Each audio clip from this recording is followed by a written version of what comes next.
صرف اتنا پڑھ کے آگے کہتا ہے مولانا خان ہر کتاب اور ہر خط میں لکھتے ہیں راقم عبد المصطفیٰ،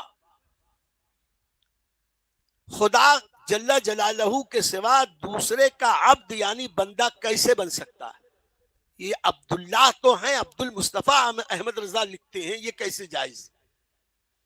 آج بھی یہ سوال اکثر لوگ کہتے ہیں، عبد النبی، عبد الرسول، عبد المصطفیٰ یہ نام رکھنا کہتے ہیں ناجائز ہے، حرام ہے۔ اور عبد المطلب کو بھی جو حضور صلی اللہ علیہ وسلم کے دادا کا نام ہے، ایک طائفہ ہے، وہ طائفہ بھی یہی کہتا ہے یہ عبد المطلب نام میں شرک ہے، معاذ اللہ معاذ اللہ، وہ دادا کے نام میں شرک بتا رہا۔ تو اعلیٰ حضرت سے سوال ہوا کہ ہم خدا کے بندے ہیں، آپ عبد المصطفیٰ لکھتے ہیں، تو مصطفیٰ کے بندے کیسے ہوئے؟ اب یہاں پر اعلیٰ حضرت جواب دیتے ہیں، دیکھیے ذرا، شروع کرتے ہیں قرآن کی آیت سے۔ اللہ عز و جل فرماتا ہے وَأَنْكِحُوا الْأَيَامَ مِنْكُمْ وَالصَّالِحِينَ مِنْ عِبَادِكُمْ وَإِمَائِكُمْ، ہمارے غلاموں کو ہمارا بندہ فرمایا۔ یہ اعلیٰ حضرت کا اپنا جملہ ہے، ہمارے غلاموں کو، غلام کنیز، اس کے بارے میں کہہ رہے ہیں کہ ہمارے جو غلام ہیں، ہمارے جو کنیزیں ہیں ہماری، ان کو من عبادکم کہہ کر قرآن میں بیان کیا۔ ترجمہ یہ ہے کہ تم میں جو عورتیں بے شوہر ہوں انہیں بیاہ دو، اور تمہارے بندوں اور تمہاری باندیوں میں جو لائق ہوں ان کا نکاح کر دو۔ تو ہمارے غلاموں کو قرآن نے عباد کہہ کے پکارا، تو جب ہمارے غلام ہمارے عبد ہیں تو مصطفیٰ پیارے کے تو ہم زیادہ حقدار ہیں کہ ہم عبد المصطفیٰ بھی کہلا سکتے ہیں۔ جب ہمارا غلام ہمارا عبد ہے تو ہم تو وہ ایسے غلام ہیں کہ اس غلامی کا تو ہم حق ہی نہیں ادا کر پا رہے، تو ہم اگر عبد المصطفیٰ کہتے ہیں تو یہ قرآن کے خلاف نہیں ہے۔ پھر فرماتے ہیں کہ حضور صلی اللہ تعالیٰ علیہ وسلم نے بھی ایک حدیث فرمائی کہ مسلمان پر اس کے بندے اور گھوڑے میں زکوٰۃ نہیں۔ اس حدیث پاک میں ہی عبد ہی کا لفظ ہے، عبد کہا کہ مسلمان پر اس کے بندے اور گھوڑے میں، مسلمان پر اس کے عبد اور گھوڑے میں زکوٰۃ نہیں۔ قرآن میں بھی عبد آیا غلام کے لیے اور حدیث میں بھی عبد آیا غلام کے لیے۔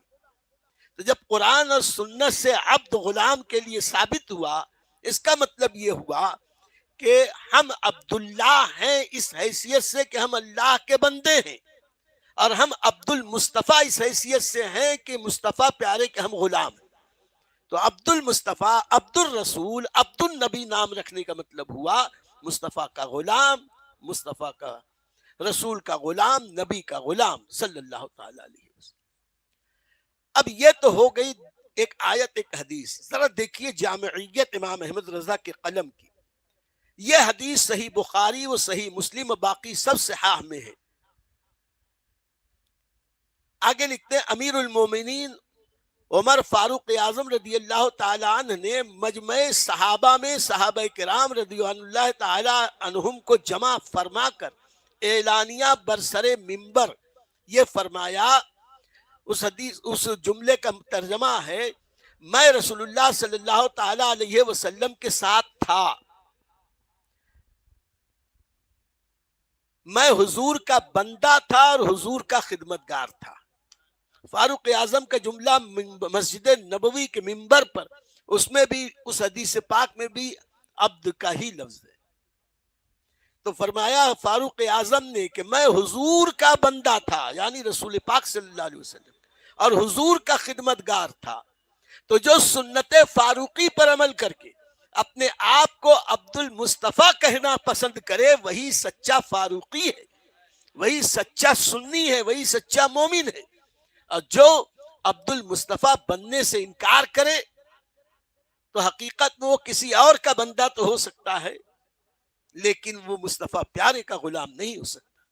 فاروق اعظم اپنے آپ کو نبی کا عبد کہنے پر فخر کر رہے ہیں۔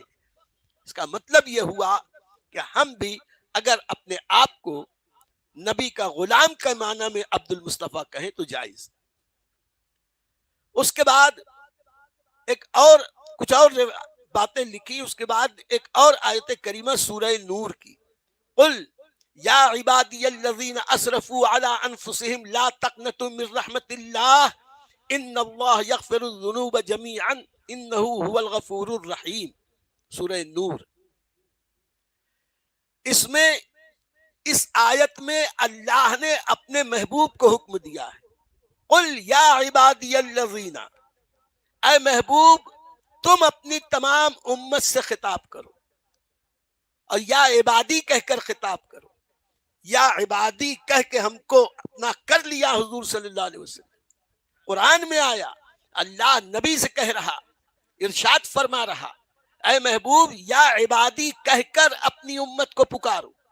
تو خدا تو مصطفیٰ پیارے کی اس طرح کی غلامی کا حکم لفظ عبد سے قرآن میں نازل کرے، اور ہم اگر کہیں کہ ہم عبد المصطفیٰ ہیں، خوف نہ رکھ رضا ذرا تو ہے عبد مصطفیٰ، خوف نہ رکھ رضا ذرا تو ہے عبد مصطفیٰ، تیرے لیے امان ہے، تیرے لیے امان ہے۔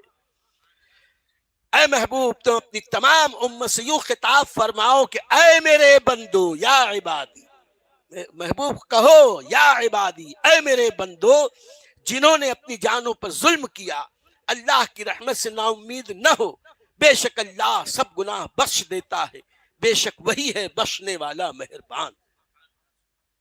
پھر اور کچھ باتیں ہیں، اس کے بعد آگے چلیں۔ اعلیٰ حضرت آگے ایک جملہ فرماتے ہیں، بہت غور سے سنیں۔ فرماتے ہیں امام الاولیاء و مرجع علماء حضرت سیدنا سہل بن عبداللہ تستری رضی اللہ تعالی عنہ فرماتے ہیں، جو اپنے آپ کو نبی صلی اللہ علیہ وسلم کا مملوک نہ جانے، یعنی وہ مالک میں مملوک، وہ آقا میں غلام، وہ آقا ہے میں بردہ ہوں، بندہ ہے میں، وہ آقا ہے بندہ ہوں میں، آقا ہے تو، بردہ ہوں میں، مولا ہے تو وہ مولا، ہم غلام۔ تو حضرت سہل بن عبداللہ تستری فرماتے ہیں کہ جو اپنے آپ کو یعنی ہم نبی صلی اللہ تعالی علیہ وسلم کا مملوک نہ جانے، ایمان کا مزہ نہ چکھے گا۔ یہ حضرت سہل بن عبداللہ کہہ رہے ہیں، جو اپنے آپ کو نبی کا مملوک نہ جانے، ہم مالک ہیں وہ آقا ہیں، ہم غلام ہیں وہ ہمارے مولا ہیں، یہ نہ جانے گا ایمان کا مزہ نہ چکھے گا۔ اب اس پر اعلیٰ حضرت نے عقلی ایک دلیل بڑی پیاری پیش کی۔ فرماتے ہیں آخر نہ دیکھا جب اللہ عز و جل نے محمد صلی اللہ تعالی علیہ وسلم کا نور سیدنا آدم علیہ السلام کی پیشانی میں ودیعت رکھا، اور اسی نور کی تعظیم کے لیے تمام ملائکہ کرام علیہ السلام کو سجدے کا حکم دیا۔ سجدہ آدم میں اصل میں سجدہ حضرت آدم کو تو اس لیے نہیں تھا کہ آدم علیہ السلام بمنزلہ قبلہ تھے، اور وہ سجدہ نور پاک مصطفیٰ کو تھا۔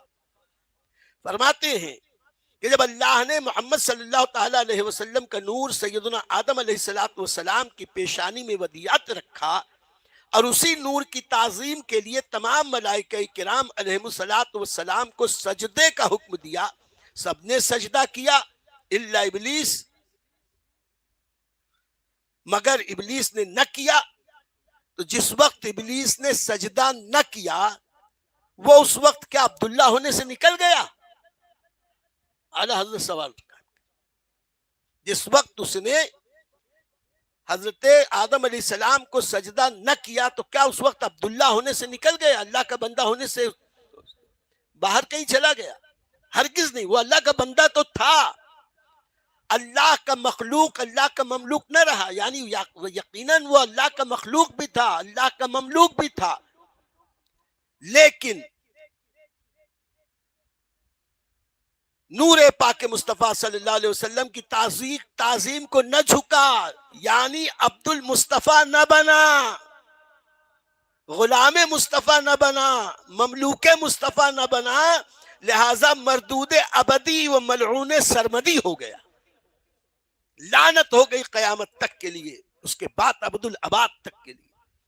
عبداللہ تھا، عبد المصطفیٰ نہ بنا، عبداللہ تھا، عبد المصطفیٰ نہ بنا، تو قیامت عبد العباد تک کے لیے مردود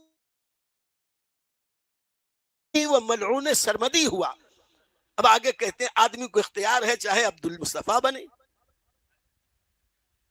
اب ہمیں اختیار ہے کہ چاہے عبد المصطفیٰ بنے، اب ملائکہ مقربین کا ساتھی ہو جائے اور یا اس سے انکار کریں اور ابلیس اللعین کا ساتھ دے دے۔